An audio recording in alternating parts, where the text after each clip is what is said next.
Hey folks, it's Abby and today I'm going to be going through my 2025 reading stats. This is the full breakdown, all of the numbers of everything that I read this year. So, diving straight in, I read 58,168 pages across 167 books.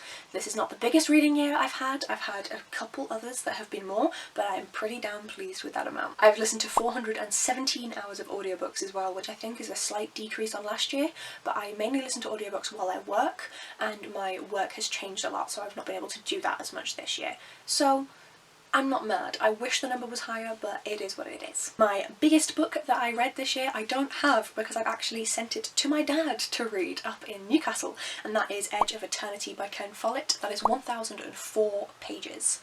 Definitely the biggest book I read this year. And the oldest book I read this year was Don Quixote by Cervantes, which was a partial buddy read with the wonderful Olivia Savannah from Olivia's Catastrophe, and this was published in 1615.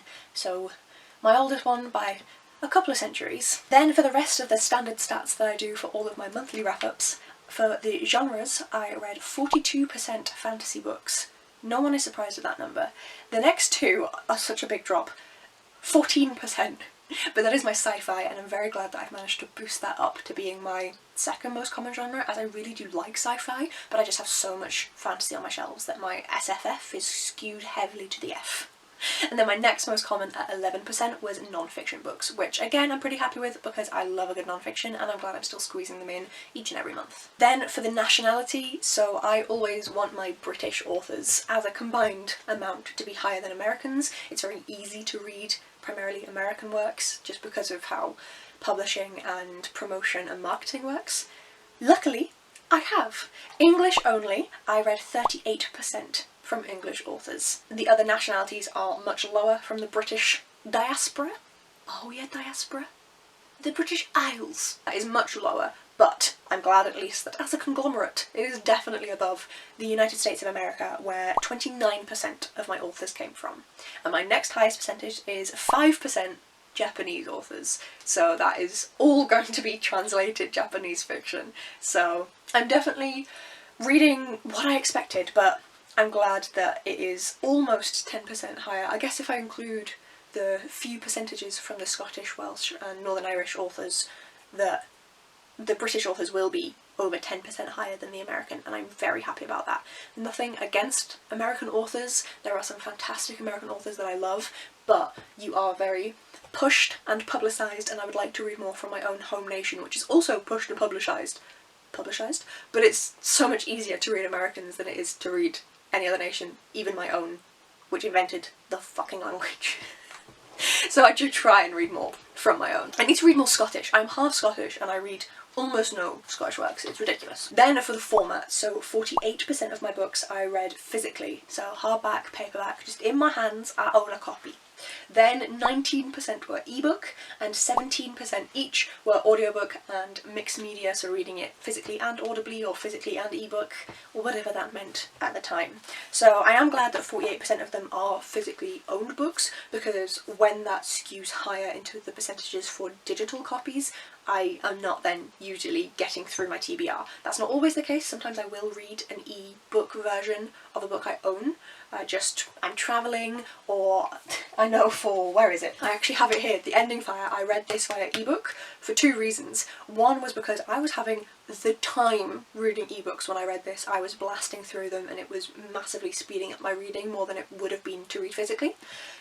And secondly, I didn't want my greasy, oily hands to ruin this beautiful hardcover. I do have book jackets that I can use, but so sometimes we read an ebook of a book that we own physically, but I do like when those numbers are skewed more heavily towards my physically owned books, just to get through them. If I ever end up in a situation where I don't have many owned books and it's my digital TBR that I need to be worried about, then I will switch that desire around. Okay, so we went through all of the stats that I do each and every month, but obviously this was for the year combined. Now to go into a few more interesting tidbits. So I read 20 5-star books in 2025. I think that is pretty decent. I am going to have a video come out after this one, I believe, that is all of my 5-star reads from the year, so keep an eye out for that one.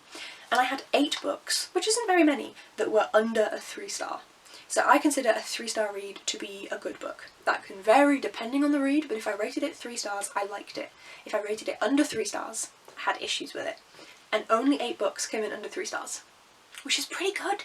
I'm pretty happy with that. Then series that I finished 13 series, and considering I wasn't aiming to finish any series this year, I'm pretty happy with that. I think that's pretty decent. And I read 4 books that were rereads.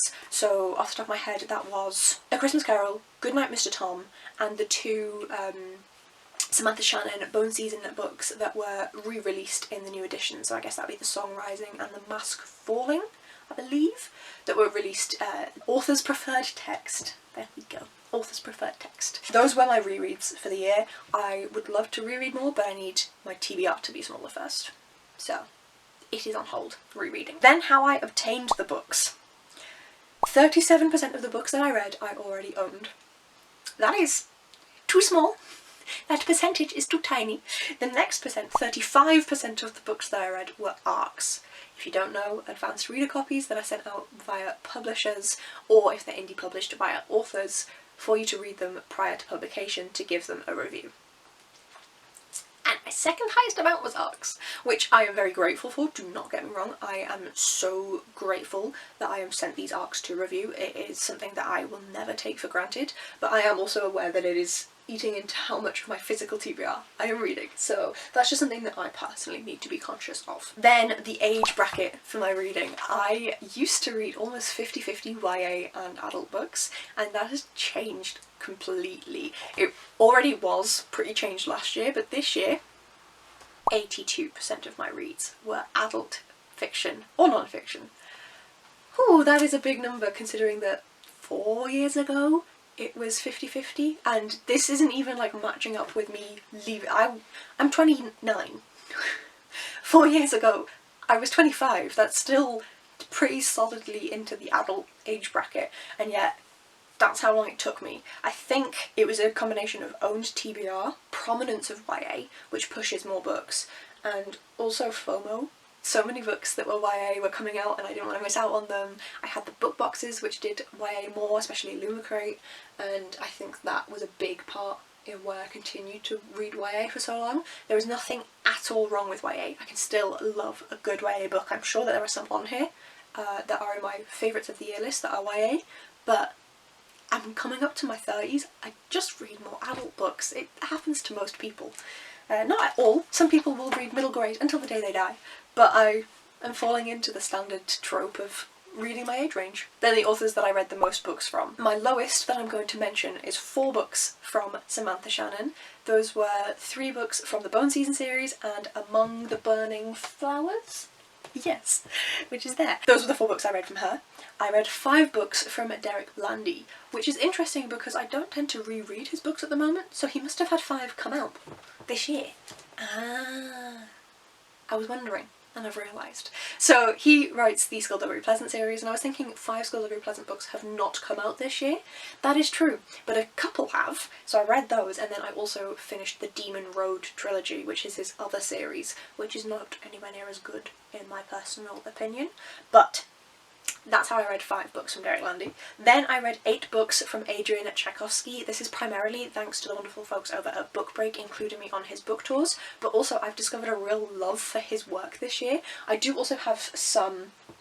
Is that grabbable? It is! I do also have this series. The first book is City of Last Chances. I forget what the series is called, but this book is Days of Shattered Faith, and I have this that I got from Goldsborough, so I have been reading that series as well. So the combination of those 2 things is why I've been able to read 8 books from Tchaikovsky this year. I loved Children of Time, finally getting to read that. Also Service Model, Made Things, there's so many books. Spiderlight, I absolutely loved Tchaikovsky's books this year, but the author I read the most from is not surprising in the slightest, and that is Terry Pratchett, because I've been reading at least 1 Discworld book each month, but also any of the 0.5 novellas that have been included. I've been reading those as well as they come up chronologically in publishing order. So 17 books from Terry Pratchett is not surprising, but still fairly impressive, I think. So close to the end and my camera battery died, so I'm sorry if I'm in a slightly different position, but the final 2 sets of stats. First of all, the length of the books. So 42 of the 167 that I read were between 300 and 350 pages. This doesn't surprise me, it is roughly the standard length of a novel. I am surprised it isn't higher. It's most definitely my highest amount, but I have a fair few that are smaller, but also a fair few that are bigger. A lot of the books that I was reading towards the end of the year were 400 to 600 pages, and I'm glad to see myself get back into reading more of those big books. I see them more now as intimidating, whereas when I was a child a big book was a good thing. I was excited to be able to read that much, whereas now I feel the pressure of getting through each book.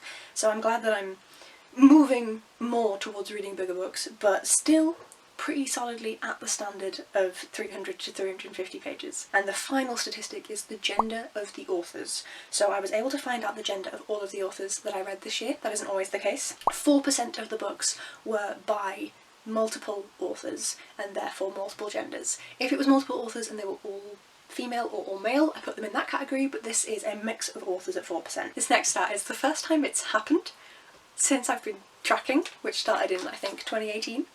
I read more male authors than female. What? I think this is also, it's also shown in the authors who I've read the most books of. I imagine that this is Terry Pratchett's fault. So I read 49% male authors and 48% female authors. I know these percentages don't exactly match up. I'm rounding up and down as the points go. It rounds up in the end. It's a tiny amount higher for men, but usually I read anywhere between 60 and 80% female authors, and the male authors are well down. So I do think that this has been skewed by Pratchett, by Tchaikovsky, and a little bit by Landy, by being my most read authors. I imagine if I took those out of the equation entirely, that I would still be reading more women. So it should be interesting to see how that then shows in 2026, because of course I don't have as many Pratchett books to get through. I don't see myself immediately jumping into any of Pratchett's other series, so I should only read 8, I think, works from him in 2026, and then give myself a break and maybe read some of his other books in the following years.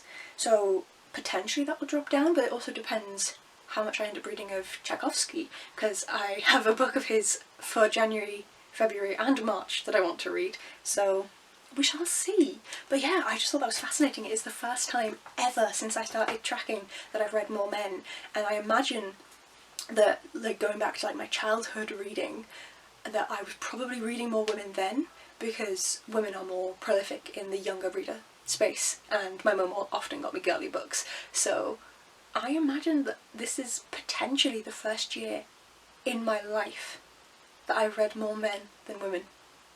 That's mad to me. But Landy, Tchaikovsky and Pratchett are 3 fantastic men to have skewed it that way. I agree with their views on everything I've seen in their books and in what they've put out into the world, so even though it feels weird to have it be more men than women for the first time ever, those 3 are the 3 I would have picked if it had to be certain men to push me over that edge. Thank you so much for watching, folks. Please let me know down below how many books you managed this year. Just to clarify, if you read 1 book, I am proud of you. Reading anything is fantastic, especially in this day and age where it's so easy to get sucked into the latest Netflix series and to just scroll on your phone. Trust me, my screen time is concerning. I get it. This is my only hobby.